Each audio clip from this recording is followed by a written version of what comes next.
Last speaker for this session, proud to welcome Thune Studios on stage. After you. Hello, I'm Scott with Thune Studios.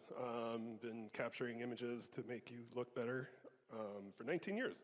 And it's my pleasure to introduce a friend, my client, and actually my contractor, Rachael Boyer. Rachael Boyer, MBA, is a results-oriented transformative leader and business executive with more than 25 years of experience in construction, healthcare, and numerous business industries. And it keeps going on and on and on. So I want to welcome Rachael. Thank you, sir. So the good news is, I'm going to use my notes, and the good news is it's only 22 pages long, so it won't take much time.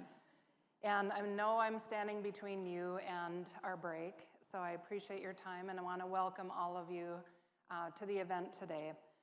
And I'd also like to thank Kurt for giving me the opportunity to be with you here today. Kurt had called me and asked me to speak at this event, and I said, now, Kurt, why would you ask me to speak at this event? And he said, well, Rachael, it's because you're the most unfiltered person I know. So we both laughed, of course, and acknowledged the truth of that, but what it did was it caused me to dig a little bit deeper back to my childhood and say, have I always been that way? And as far back as I could remember, I always said what I meant and meant what I said. And in fact, when I was in high school, I wrote a column for our school newspaper, and it was entitled Rachel's Ruckus. It was a column that challenged the status quo, and I took on the hard topics that others really wanted to shy away from.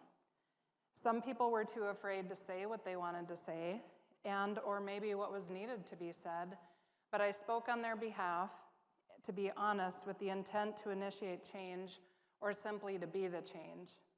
So today I have the opportunity to initiate Rachel's Ruckus Revisited, with the goal of giving you 3 tips to leading unfiltered. So tip number 1 is be honest. So let's see a show of hands for those of you who have at least taken one thing away from the event today. Now let's see a show of hands from those of you who are actually being honest. Ask yourself, am I just going along with the crowd so that I don't offend, or am I truly being honest with myself and what I'm looking for? Have I really gotten everything out of this event today? And if not, why am I holding myself back from the opportunity? Honesty with yourself is the very first step in leading unfiltered. What I've discovered along the way in my leadership career was that early on, I really struggled to be honest, and really truly honest with myself, because I was afraid that I would not fit the mold of what a leader should be. I was young, I was female in a male-dominated environment. I had the least amount of experience, and I had the most amount of responsibility. As a result of that tug-of-war to be someone or something that I wasn't, to fit this mold of what was expected, sometimes I pushed too hard, and sometimes perhaps I didn't push hard enough. Some saw me as a know-it-all, and others saw me as the best leader they had ever had. And it wasn't until I focused on being honest with myself for why I was truly there and what my purpose was that I not only began to build the relationships that I needed to be successful, but that was when I truly fell in love with being a leader. Honesty creates that sense of vulnerability, but also allows others around you to truly see and know you for who you are and not just what you can do. And that ultimately leads to trust. Tip number 2, be obsessed. As I was growing up, I was always told that I was just a dreamer. It was a limiting comment that led me to believe that being a dreamer was wrong, or that my passions could not really become a reality.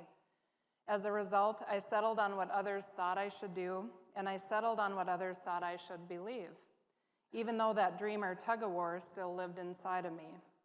What I discovered along the way of living and leading was that I was indeed a dreamer.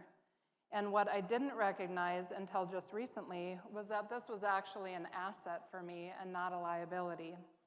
These unsettled feelings that I had were indeed signs that I was a dreamer, and I simply was obsessed with my passions and the pursuit of my dreams.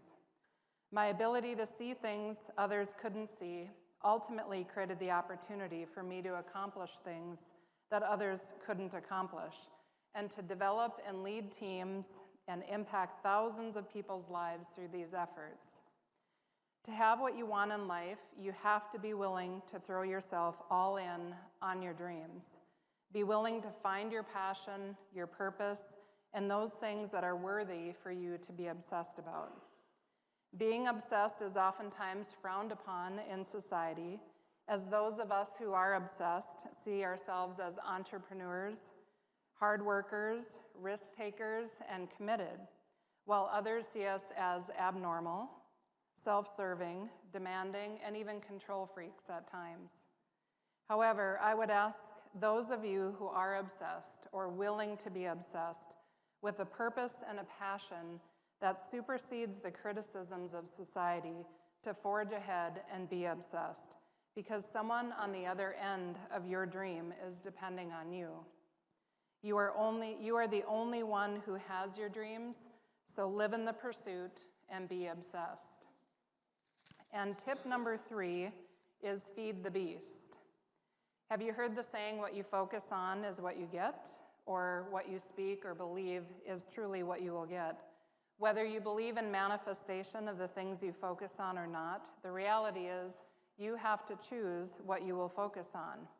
You have to feed the beast, meaning you have to focus on the pursuit of your dreams, pay attention to it, feed it, and it will grow. Pay attention to the things and the people who are working for you, and ignore those who are not.